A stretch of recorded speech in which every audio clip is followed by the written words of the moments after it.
want to thank everybody for joining us virtually at Natalie and Alexandra's bat mitzvah.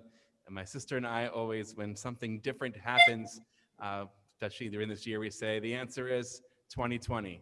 So I get to be on the Cantor's podium because 2020, also because I wanted to see what this side of the bima looks like. Clara, our puppy, seems to be the subject of the day, so I'll begin my teaching about her. When I come down the stairs, Clara comes to me with a toy in her mouth.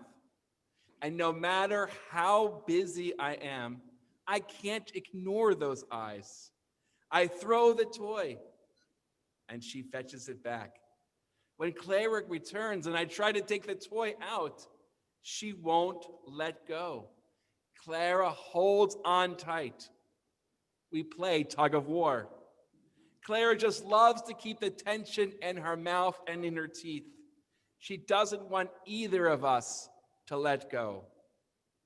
Raising children is a lot like Clara's game of tension. Children need to become independent and to push away. And yet parents want to pull them back in.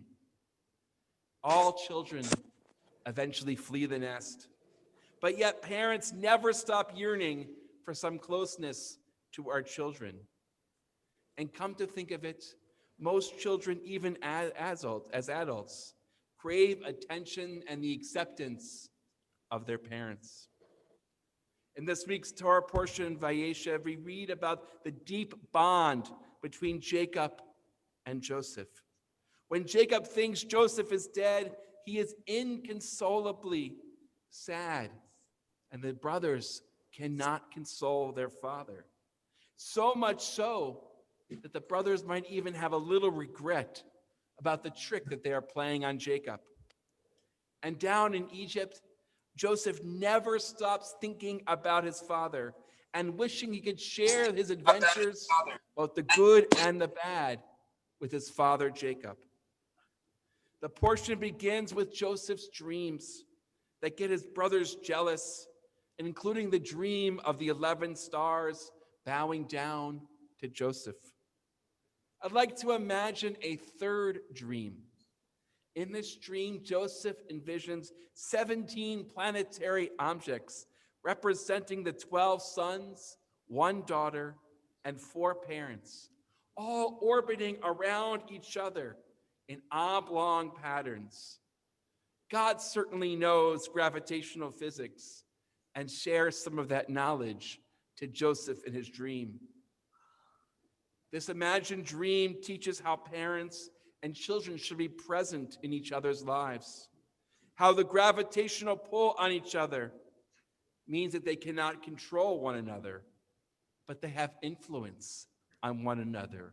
They are part of each other's lives. And sometimes these objects are closer to each other, sometimes they're farther apart. A solar system is a good metaphor for how parents and children should relate to one another. Speaking of what it takes to raise children, when you were first born, Natalie and Alexandra, I gave a sermon about how your birth felt to me like Adam and Eve eating out of the fruit of the tree of knowledge. I discovered a lot when they put those bundles in my arms. My eyes, of course, saw and still see how beautiful you are. And I also quickly realized the awesome responsibility that parents have towards children. With God, parents are partners in the creation of children. And like God, parents have dreams and wishes for children, especially their long-term well-being and happiness. But like God, parents cannot control very much in their children's lives. You showed me that very early on.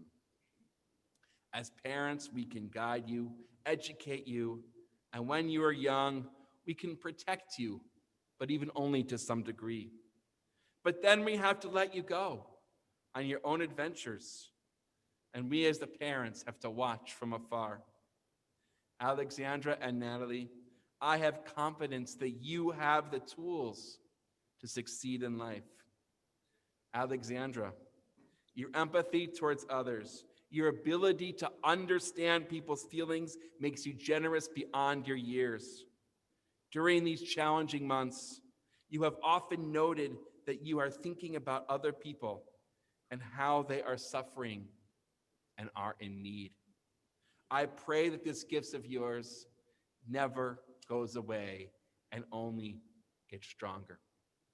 Natalie, your love of ballet, gymnastics, and alpine skiing and horseback riding are great metaphors for the way you move through life with a determined gracefulness. In ballet and gymnastics, you plan out your moves. In horse riding and skiing, you have to change and adapt at a moment's notice. In horse riding, you have to feel the horse. You have inherited the Schweber knack to think of challenges ahead of time and the Myers talent for proper prior planning to address life's challenges. People like to tease me and Mom about how we now live with 2 teenage girls. They tell us, put on our seatbelts for the bumpy ride ahead. For sure, we're going to put our seatbelts on, but that's because we are looking forward to an adventure. Yes, there may be some bumps along the way, but really, that journey is going to be exciting and rewarding. We get to see you grow up, and Claire gets to come along the ride for us. At the end of the Haftarah that you chanted beautifully, we read the words, not by might, not by power, but my spirit, says Adonai Tzivaot, the Lord of hosts. These brief words are an apt blessing for all of us during this Hanukkah 2020. Without heart, soul, and spirit, and hope, Natalie, no amount of strength or power will help us. Alexandra and Natalie, may your souls and spirits inspire us to make the world a better, and on Hanukkah, the feast of lights, a brighter place. And let us all say, Amen and Mazel Tov. I can say I, as the rabbi and as your father, love you very much.